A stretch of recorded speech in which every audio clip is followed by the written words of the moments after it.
തനൂസ് കിച്ചണിലേക്ക് എല്ലാവർക്കും സ്വാഗതം. ഇന്ന് ഞാനിവിടെ മത്തങ്ങ കൊണ്ടിട്ടുള്ള ഒരു പലഹാരമാണ് തയ്യാറാക്കാൻ പോകുന്നത്, മത്തങ്ങ അട. അപ്പോൾ അതിന് വേണ്ടിയിട്ട് ഞാനിവിടെ നന്നായിട്ട് മൂത്ത് പഴുത്തിട്ടുള്ള ഒരു മത്തൻ എടുത്തിട്ടുണ്ട്. അപ്പോൾ ഇത് നമുക്ക് ആദ്യം തന്നെ ഒന്ന് കട്ട് ചെയ്ത് റെഡിയാക്കി എടുക്കാം.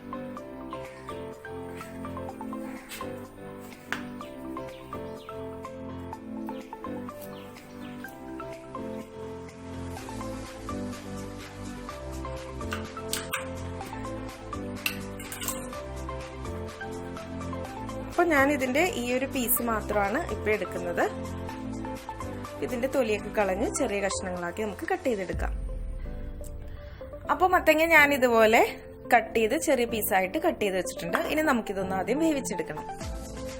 അപ്പോൾ ഞാനിതൊരു കുക്കറിലേക്ക് ഇട്ടിട്ടാണ് വേവിക്കാൻ പോകുന്നത്. കുറച്ച് വെള്ളം ഒഴിച്ചു കൊടുക്കാം. ഒരുപാട് വെള്ളമൊന്നും വേണ്ട, ഇത്ര മതി. ഒരു വിസിലിന് ഇതൊന്ന് വേവിച്ചെടുക്കാം.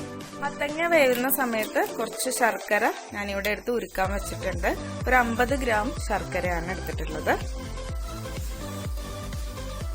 ഇതൊന്ന് ഉരുക്കി അരിച്ച് എടുക്കണം. പിന്നെ വേണ്ടത് കുറച്ച് തേങ്ങയാണ്. അപ്പൊ ഞാനിവിടെ ഒരു മുറി തേങ്ങ ചിരകി വെച്ചിട്ടുണ്ട്. അപ്പൊ ശർക്കരയെല്ലാം ഇവിടെ ഉരുക്കി നന്നായിട്ട് ഉരുക്കിയിട്ടുണ്ട്. ഞാൻ ഫ്ലെയിം ഓഫ് ചെയ്തിട്ടുണ്ട്.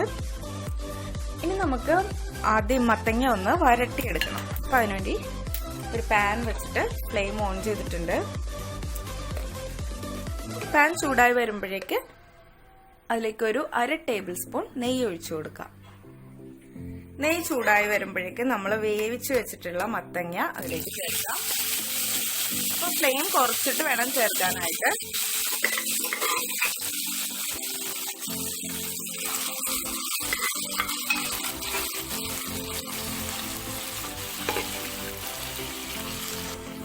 അപ്പോൾ മത്തങ്ങ കഷ്ണങ്ങളെല്ലാം ചേർത്തിട്ട് അതിനുശേഷം നമുക്കിതിലേക്ക് ശർക്കര ഉരുക്കിയതൊന്ന് അരിച്ചൊഴിക്കാം.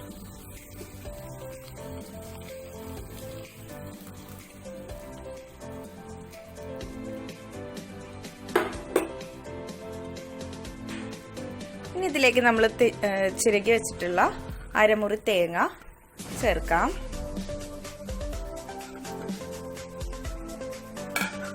ഇപ്പൊ ഞാനൊരു മീഡിയം ഫ്ലെയിമിലേക്ക് മാറ്റിയിട്ടുണ്ട്. മീഡിയം ടു ഹൈ ഫ്ലെയിമിലേക്ക് മാറ്റിയിട്ടുണ്ട്. ഇത് നന്നായിട്ട് ഇളക്കി യോജിപ്പിക്കാം. ഇത് ഒരുപാടൊന്നും വറ്റി വരണ്ട. ഇനി ഇതിലേക്ക് നമുക്ക് പൊടി ചേർക്കാനുള്ളതാണല്ലോ. അട ഉണ്ടാക്കാൻ വേണ്ടിയിട്ട് ഇതിലേക്ക് ഞാൻ ഗോതമ്പ് പൊടിയാണ് ചേർക്കാൻ പോകുന്നത്. അപ്പൊ പൊടി കൂടി ചേർക്കുമ്പോൾ ആ അട കുഴയ്ക്കാൻ വേണ്ടിയിട്ടുള്ള കറക്റ്റ് പാകത്തിന് വേണം വരാനായിട്ട്. അപ്പൊ ഇത് അധികം അങ്ങോട്ട് വറ്റിയൊന്നും വരണ്ട. ഇതുപോലെ ഒരു 3-4 മിനിറ്റ് ഒന്ന് വെന്താൽ മാത്രം മതി, ഹൈ ഫ്ലെയിമിൽ കിടന്നിട്ട്. ഈ തേങ്ങയുടെ എല്ലാം ഒരു പച്ച മണം മാറി വരണം, അത്രേ ഉള്ളൂ. ഞാനിതിലേക്ക് ഇതിന്റെ മധുരം ഒന്ന് ക്രമീകരിക്കാൻ വേണ്ടിയിട്ട് ഒരു 1/4 ടീസ്പൂൺ ഉപ്പ് ചേർത്തിട്ടുണ്ട്.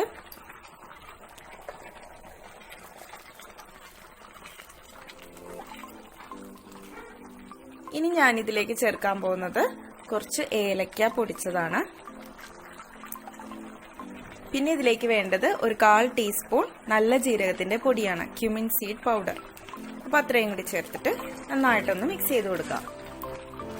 ഇതിപ്പോ നന്നായിട്ട് തിളച്ച് ഏകദേശം ഒരു കുറുകിയ പരുവൊക്കെ ആവുന്നുണ്ട്. ഇനി നമുക്ക് ഫ്ലെയിം ഓഫ് ചെയ്യാം. കാര്യം ഇത് ഇരിക്കും തോറും ഒന്നുകൂടി ഒന്ന് സെറ്റ് ആവും. അപ്പോഴേക്കും നമ്മുടെ പൊടി ഇതിലേക്ക് ചേർത്ത് കൊടുക്കാനുള്ളതാണ്. അപ്പൊ ഇതൊന്ന് ചെറുതായിട്ടൊന്ന് ചൂടാറിയതിന് ശേഷം നമുക്കിതിലേക്ക് പൊടി ചേർത്ത് കൊടുക്കാം. ഞാനിവിടെ ഗോതമ്പ് പൊടിയാണ് ചേർക്കുന്നത്. അതൊരു 2 കപ്പ് ആദ്യം ചേർത്ത് നോക്കിയിട്ട് ഒന്ന് മിക്സ് ചെയ്തതിന് ശേഷം ആവശ്യമുണ്ടെങ്കിൽ മാത്രം വീണ്ടും ചേർത്താൽ മതിയാകും.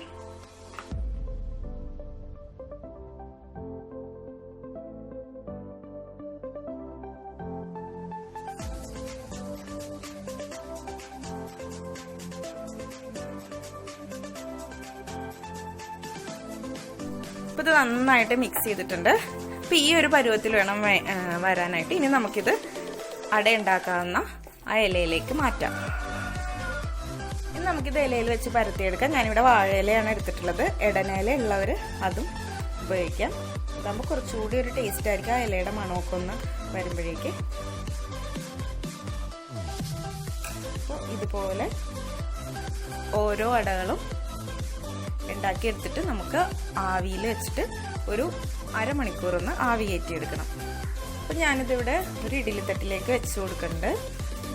അപ്പോൾ ഞാനിതിവിടെ എല്ലാം ഇതുപോലെ ഇഡ്ഡലിത്തട്ടിലേക്ക് വെച്ച് കൊടുത്തിട്ടുണ്ട്. ഇനി ഒരു അരമണിക്കൂർ നമുക്കിത് അടച്ചു വെച്ചിട്ട് ആവിയിലൊന്ന് വേവിച്ചെടുക്കണം. അപ്പോഴേക്കും നമ്മുടെ മത്തനട റെഡി ആയിട്ടുണ്ടാവും. ഇപ്പോൾ ഒരു അരമണിക്കൂറായിട്ടുണ്ട്. ഞാൻ ഫ്ലെയിം ഓഫ് ചെയ്തു.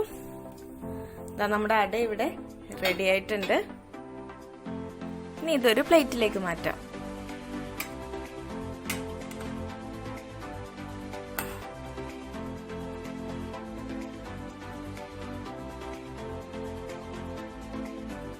നല്ല ടേസ്റ്റി ആയിട്ടുള്ള ഒരു അടയാണ് മത്തനട. നല്ലൊരു പലഹാരമാണിത്. വളരെ ഹെൽത്തി ആയിട്ടുള്ള ഒരു വിഭവമാണ്. എല്ലാവരും ഇത് ട്രൈ ചെയ്ത് നോക്കണം. കുട്ടികൾക്കൊക്കെ കൊടുക്കാൻ വളരെ നല്ലതാണ്. ചക്കയുടേക്കാളും നല്ല ടേസ്റ്റ് ഉള്ള ഒരു അടയാണ്. അപ്പോൾ എല്ലാവരും ട്രൈ ചെയ്ത് നോക്കിയിട്ട് നിങ്ങളുടെ ഫീഡ്ബാക്ക് അറിയിക്കാൻ മറക്കരുത്. അതുപോലെ എൻ്റെ ചാനൽ സബ്സ്ക്രൈബ് ചെയ്യാത്തവരാണ് നിങ്ങളെങ്കിൽ സബ്സ്ക്രൈബ് ചെയ്ത് സപ്പോർട്ട് ചെയ്യുക. വീണ്ടും പുതിയൊരു വീഡിയോ ആയിട്ട് കണ്ടുമുട്ടാം. അതുവരെ എല്ലാവർക്കും നന്ദി, നമസ്കാരം. താങ്ക്